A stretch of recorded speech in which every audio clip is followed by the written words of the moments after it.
My God, what a sight that's going to be, Brother James, when we look into His face, the one that redeemed us by His grace. Amen. I'm longing for that day this morning. Amen. I'm in the house of God this morning. Amen. Why don't we just stand up to our feet just a moment and worship the King of Kings and the Lord of Lords. Amen. He's worthy this morning of all of our praise.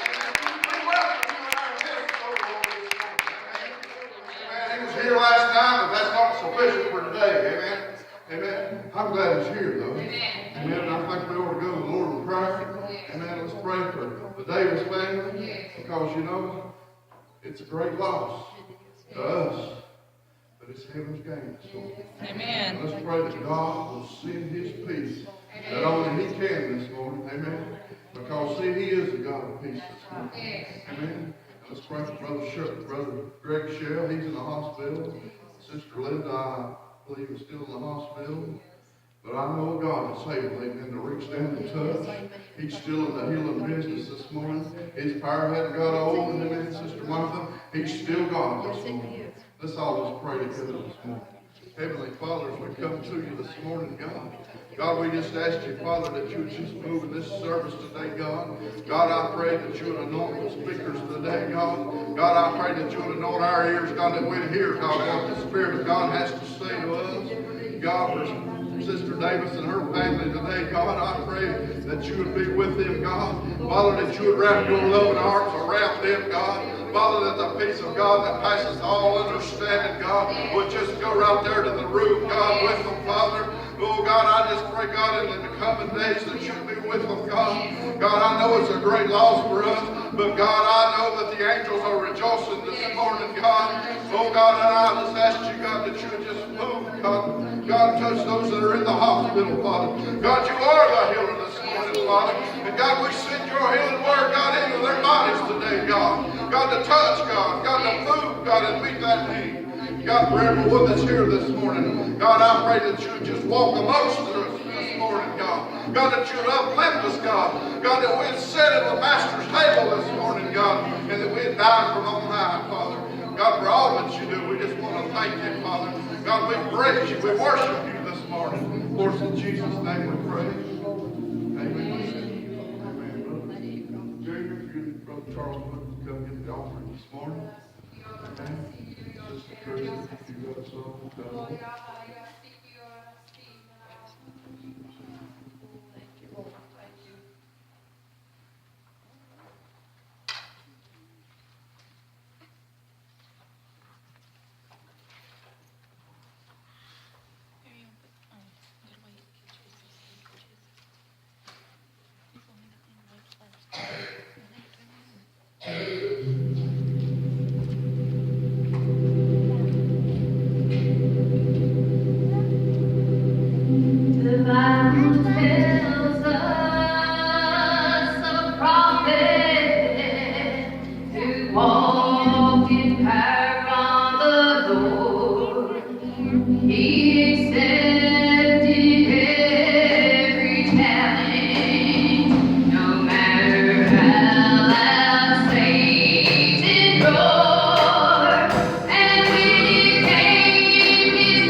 Keep on preaching, preacher. You know, that done something for me.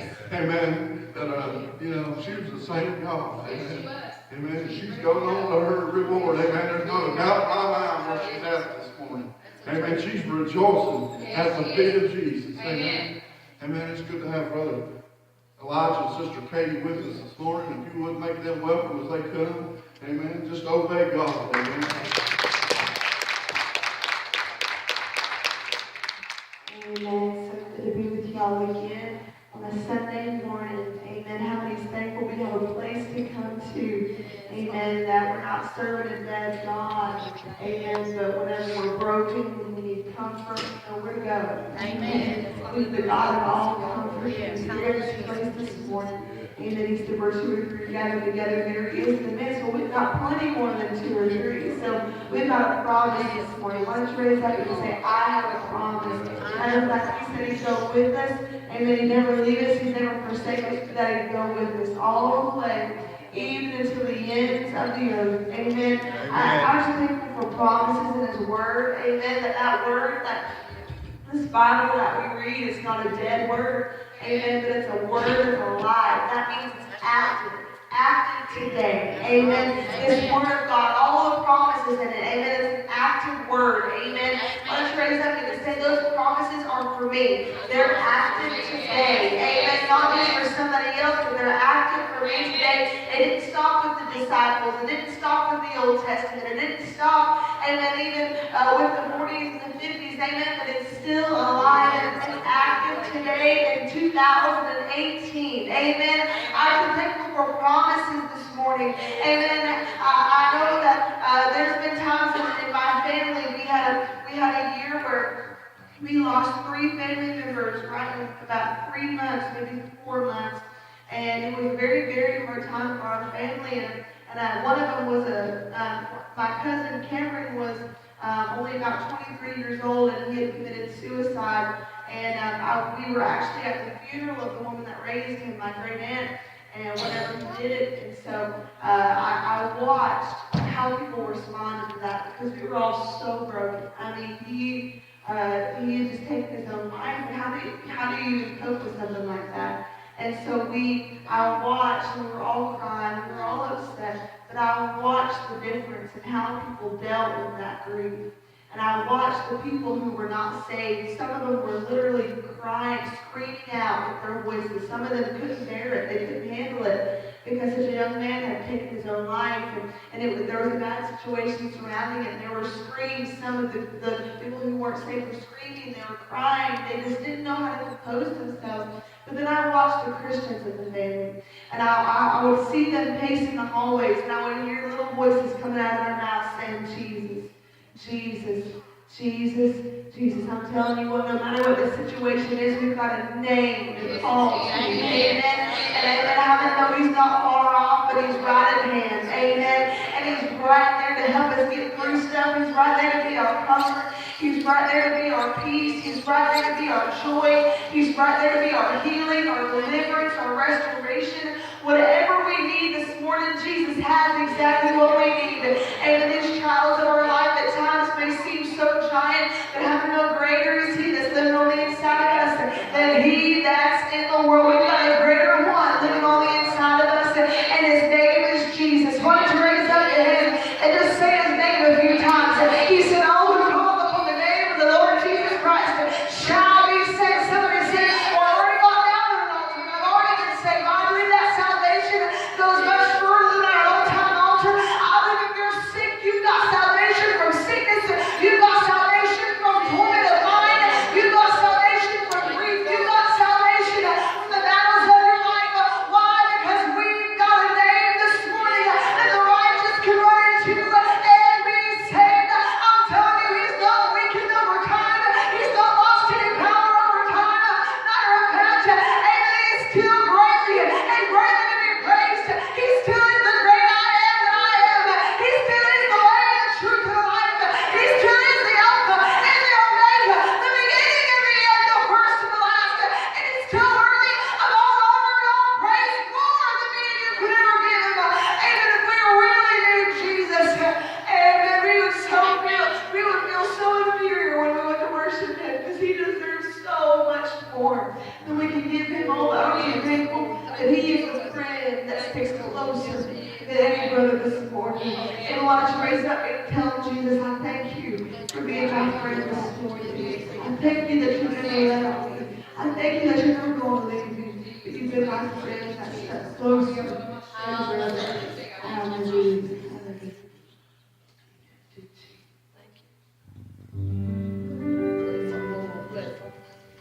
I'd rather have Jesus than silver or gold. I'd rather be his than have riches untold. Oh, I'd rather have Jesus.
voice this morning. I guess we got home at about 2 a.m. from Alabama. We left for here at 5 a.m. So we don't have much of a voice this morning. Amen. But I do want Emily to come up and sing and testify for the Lord. She's been traveling with us since June, and she's been preaching her own meetings and really starting off in the ministry. We're proud of her. Amen. So y'all get with me.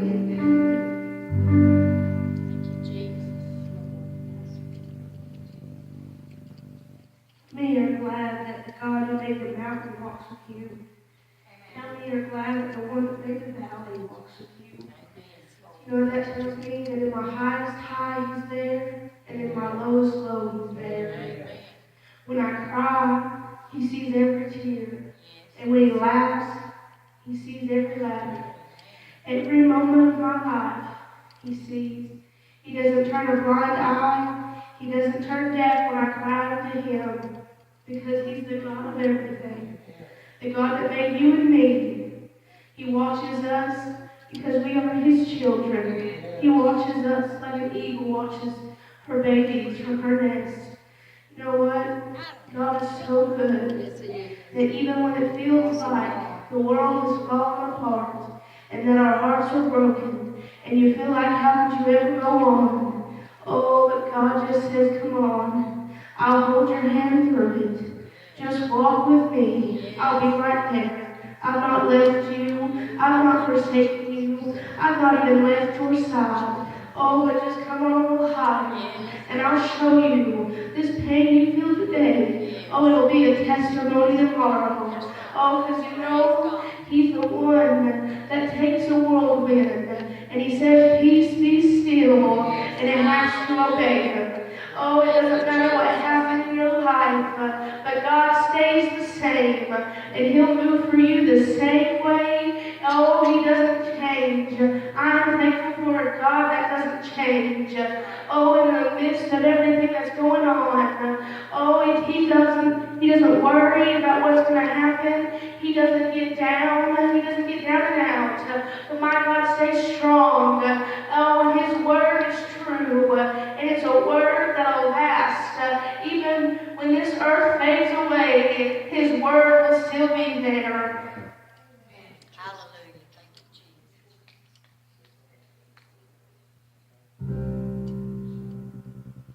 I thank you for the sunshine. I thank you for the rain. I thank you for the laughter. I thank you for the pain. For every situation, you are the Lord of all. So no matter what the hour, you'll always answer when I call. I give you praise today. Since I met you, I have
sad to hear of someone passing, but how many know it's only sad for us? And it is sad for us, and the truth is, it don't always make us feel better to know where they're at, because we want them with us, don't we?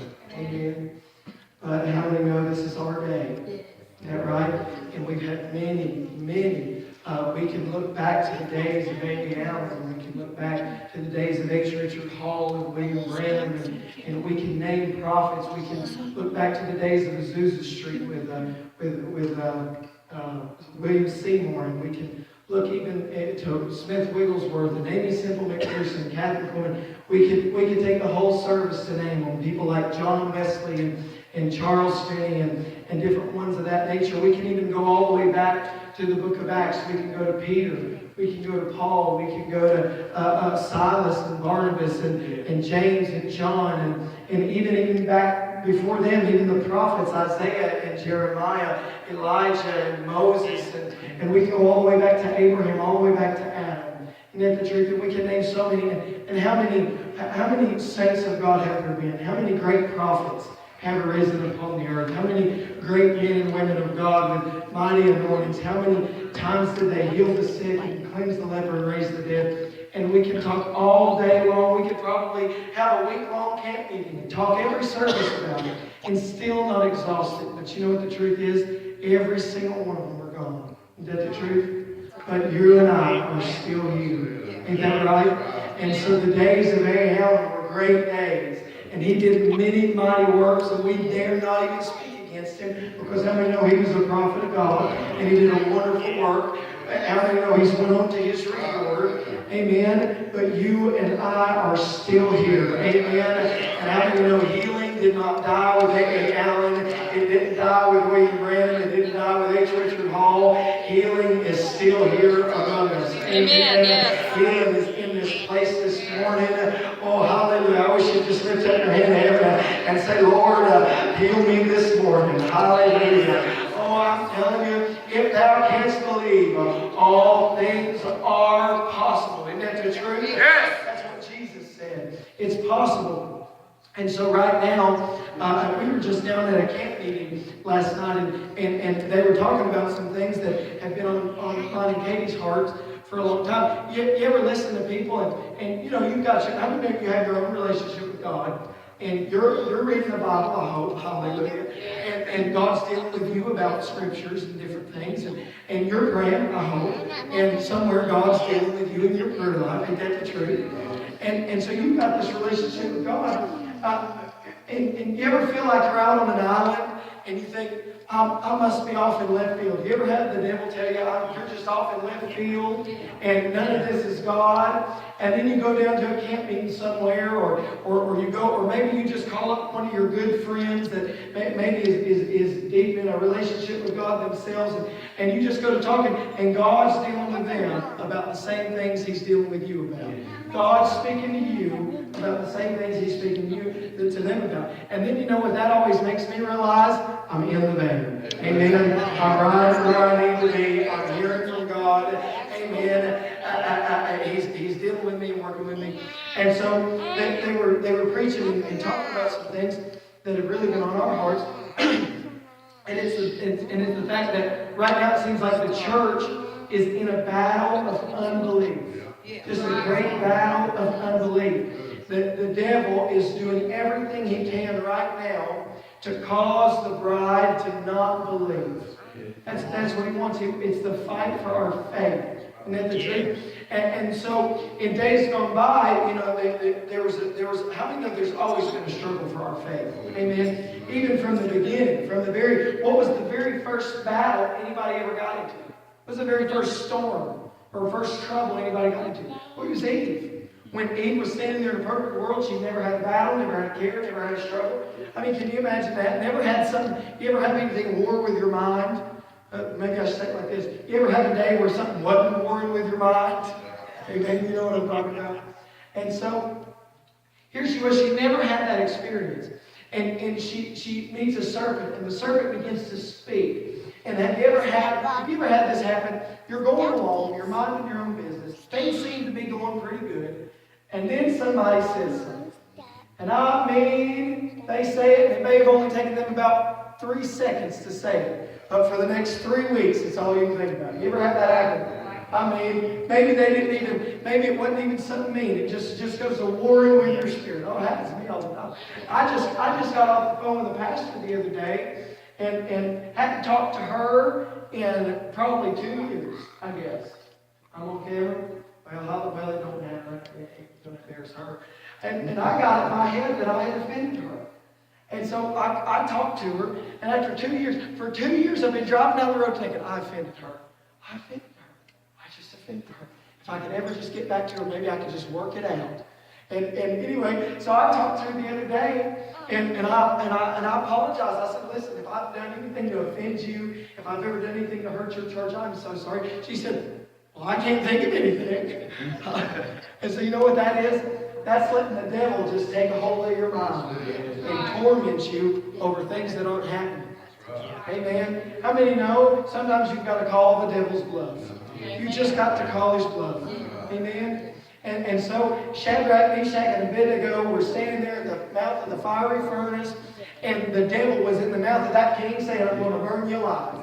I'm going to burn you in this furnace and you're going to die. You know what they did? They called his bluff. Hallelujah. They said, go ahead and do it. It'll be all right. They threw them in, and them boys didn't die. They didn't burn. They didn't even get hot. Hallelujah. They said, oh, king, throw me down a blanket. It's kind of chilly down here. Hallelujah. And so it didn't bother them a bit. Here Daniel was, and they said, Daniel, you can't pray anymore. You're not allowed to pray to your God anymore. You've got to pray to the king. Nobody's allowed to pray to any other gods right now. And that Daniel called their bluff. He called their bluff. He went up into his room, flipped open the window, and started praying so everybody could see him. I mean, then they grabbed him and said, here you go, Daniel. You're getting thrown in the lion's den. He didn't care. He went down there, started petting the cats. He came out fine the next morning. So how many know sometimes you've got to call the devil's bluff? You got to call his bluff. Because, and Lord, and I'm a Pentecostal, and I do not promote gambling in any way. But if you've ever played poker, you know you can sit there with a full house, which is a good hand. Because y'all are probably sanctified. Y'all never played poker before. Hallelujah. But a full house is a good hand. And the devil can be sitting there with a pair of twos, and he's going to lose. How many know a pair of twos is going to lose? Amen? You got to know and hold them. Hallelujah.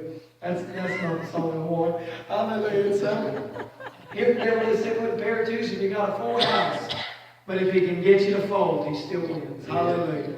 How many know he can win if he's got, in other words, it's like the devil's got a gun with no bullets in it, but if you cower in fear, he still can win. Amen?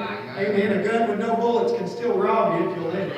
Amen? Amen. And so, sometimes you just got to call his bluff. And so there's a fight right now of great unbelief. But this is what I think. Now, this is my opinion. You can disagree with this if you want to. But I think the fight today is a little bit different in this. That in days gone by, we've had a real fight to believe God. To believe God's a healer. Believe God's a deliverer. But really, it seems like in this day, it's not really about believing what God is or what God can do. The fight is, am I really a child of God? Does God really love me enough to heal me? Does God love me enough to deliver me? You ever been sick? What's the first thing that happens when you get sick? A voice will come to you and says, if God really loves you, wouldn't you be healed? If God really loves you, this wouldn't be happening. The first thing that happens when your children go astray, what's the first thing that comes to you? A voice that says, see, God's not really with you. God's not really answering your prayers. How many prayers have you prayed for these children? And now look at them out on troubles. See, and so there's a battle against who you are. Amen? And how many know you are the sons and the daughters of God? Amen? And the Bible said, beloved, now we are the sons of God, and it doth not yet appear what we shall be. And so somebody said, I'm looking around and I don't look like the Son of God. Well, it does not yet appear what I shall be. Somebody looking at the preacher saying, well, buddy, you don't act like the Son of God. It does not yet appear what I shall be. Amen? Amen. And the devil might look at me and say, well, I don't see it. He don't have to see it. Amen? Amen. I read, this is really cheesy, okay? but every once in a while on the internet, you just read a cheesy quote, and you kind of get mad because it makes a lot of sense, but you don't want it to because it's so cheesy. But it said something like this. It said, anybody can see the number of seeds, anybody can count the number of seeds in an apple. But it takes a special person to count the number of apples in a seed. And how many know that's pretty true? It's cheesy, but it's true. That anybody can look at what is. That's not hard to do. You know, I get irritated every once in a while, and I'm a preacher, so I'm allowed. Hallelujah. I can get irritated with the preachers, all right, because I am one. And that means I'm getting irritated at me, and I'm getting irritated at Katie, but mostly Katie, okay? Hallelujah. No, it's not Katie. It's not Katie at all. But, you know, I caught myself doing something. And I caught myself doing something that then I got looking around, and I watched a bunch of other preachers doing the same thing. Because as an evangelist, you get a really good bird's eye view, right? You're not in the same church every single week. You meet a lot of different kinds of people. You meet people with different doctrine. You meet people with different ways. Some sing old music, some sing new music. Some dress holiness, some dress not holiness. Some dress need to get holiness. Hallelujah, hallelujah. And so there's all kind of different people. And as an evangelist, it's real easy to walk into a church and say, well, their problem is this. If they do this, their church will go better. That's easy to do. But you know what? I realized anybody can see problems. Ain't that the truth? Anybody can see what's wrong. I bet you dollars to donuts, whether it's your best friend or your worst enemy or somebody you just barely even know at work, they can tell you what your problem is. Can't they? I mean, about anybody can spot a problem. But you know what? I don't want to spot a problem. I want to solve them. Yeah. Amen? I don't want to just come in and be able to point out everybody's flaws. I don't want to, and you can do the same thing in your own life. Anybody can look at their life and see what's wrong. It ain't hard to see where God's not moving. Ain't that the truth? It ain't hard to see your battle. It ain't hard. You know, you ever walk out in the middle, and I'm talking about in the natural, okay? You ever walk out in the middle of a rainstorm or a thunderstorm? It ain't hard to see the storm, is it? It's that sunshine above the clouds that you can't see. Amen? And so, anybody can look at their life and say, my life isn't good because of this. My life isn't good because of that. My life ain't going right because